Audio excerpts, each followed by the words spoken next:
Poland to Mongolia to France to Oman. There's been a number of countries that we've featured, and we've seen tremendous success from those countries. Georgia is another great example. So yes, we're extremely optimistic. CNN International contributing to tourism growth across the world, Anita Mendrata believes the Gambia, which is known in the tourism world as the Smiling Coast, has some unique qualities which could play a favor in the country's quest to attract the foreign market.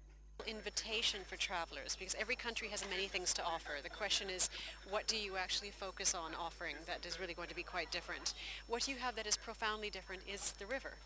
And the opportunity for river cruising is unique because no other country in Africa offers that, and that niche is actually growing internationally.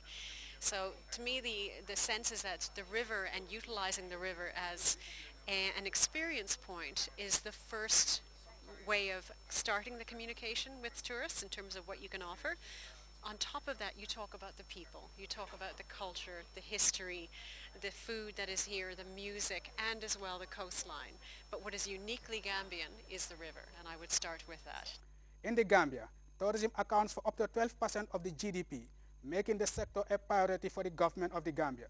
And for the stakeholders at the interface, such a partnership between the Tourism Ministry and CNN International is one major step in promoting a sector that is considerable income earner and source of income. Mohamed Jallo, GRTS. Celebrants at the ongoing NGO Week commemorations on Tuesday shifted attention to human rights and good governance. The program, said to be the first of its kind in Gambia, has the stated goal of highlighting the diverse role civil society organizations play in the advancement of the country. Ajia Misise was following proceedings, and she now reports. The world, in its ever-changing scope, is grappling with a myriad of severe occurrences. These include human rights violations.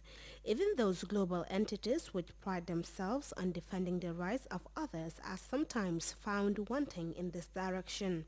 These, coupled with mass destructions and internal strife in governance structures, make it all the more important for right activists to emphasize the need for some action. As Tango's maiden edition of the NGO Week is shaping up, attention was shifted Tuesday to human rights and governance. The need to change the status quo from protest to dialogue was raised, given that, though injustice leads to war, the latter only adds insult to injury. Human rights is deemed an embodiment of basic standards without which inherent human dignity cannot be achieved. It has though been brought to light that in the Gambia there is a misconception of human rights, whereas development, which is viewed as charity work, is a fundamental right.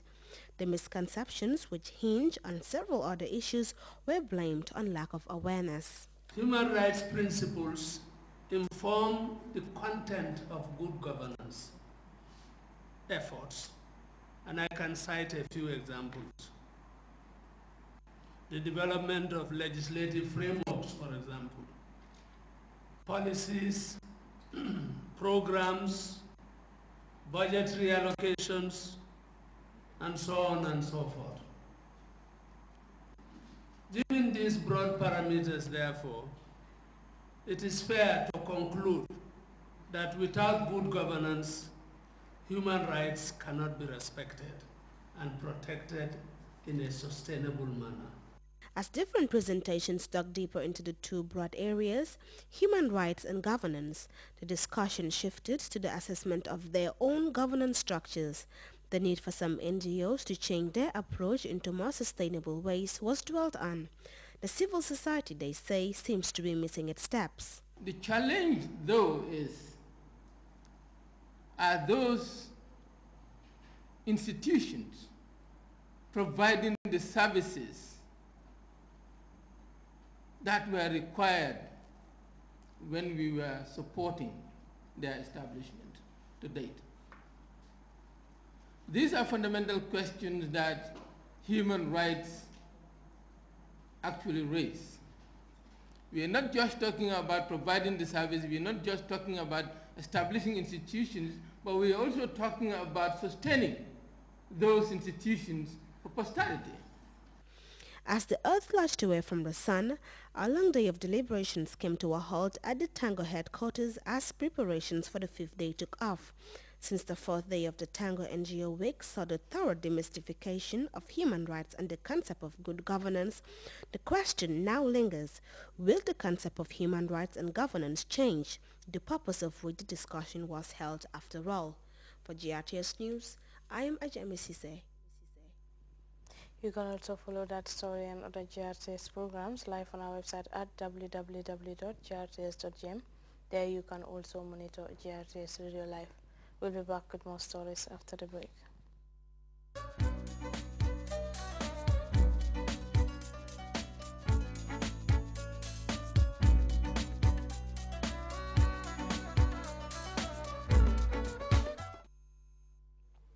Welcome back.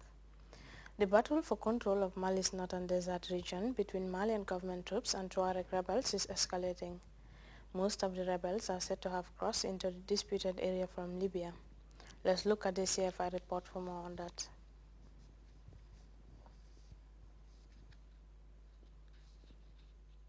In Honduras, hundreds of people weep for the loss of their loved ones.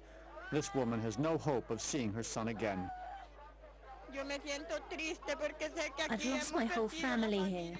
My son was in this prison. When the fire alarm went, he was in his cell, but he couldn't get out. He couldn't get out because all the doors were locked. In the early hours of Tuesday morning, a fire broke out in the Comayagua prison in Honduras. More than 350 prisoners were burned to death. The bodies of some were found gripping the bars of their cells. Others fled to the showers and toilets to protect themselves from the flames. Some of the prisoners leapt from the windows. The guards feared a prison break and tried to stop the inmates from escaping. They were outside, and instead of letting us out of the prison, they blocked the way. I don't know why they did that, but thank God I'm alive.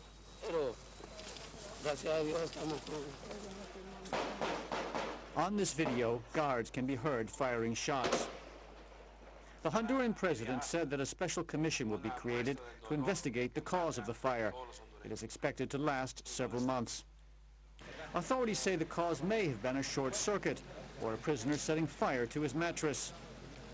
But investigators will also examine security conditions at the Comayagua prison, which is overcrowded and filthy, like many prisons in Honduras.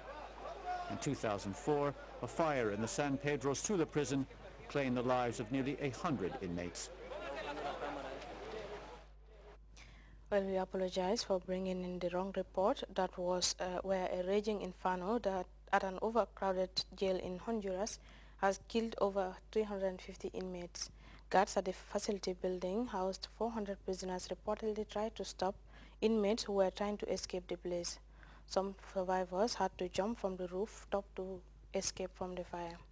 And over now to the top of the news, where His Excellency the President and Chancellor of the University of the Gambia has underscored the role the University of the Gambia can play in the country's quest to become an economic superpower.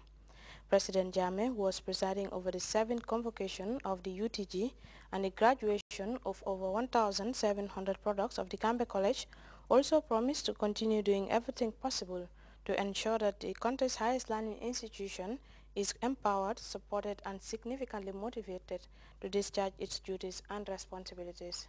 Famara Fufana has more. The West Coast community of Farba Banta playing host to a convocation many describe as special and historic in the Gambia's academic landscape. Whilst the UTG graduates 453 students in various disciplines, including 14 with master's degrees, the Gambia College, which is on the verge of being merged with the university, is awarding certificates and diplomas to 1,726 graduates.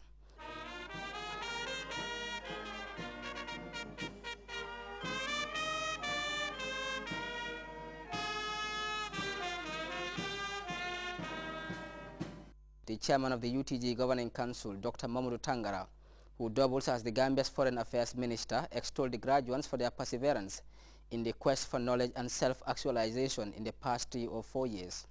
The Gambia's chief diplomat did not mince his words when he admonished them to put God and the country first. The university remains committed to the attainment of the highest academic standards of teaching, learning and research. We are committed to ensure that our students maintain excellence in academic work in a bid to be more competent in their profession. They will also be equipped with broad, diverse, and general knowledge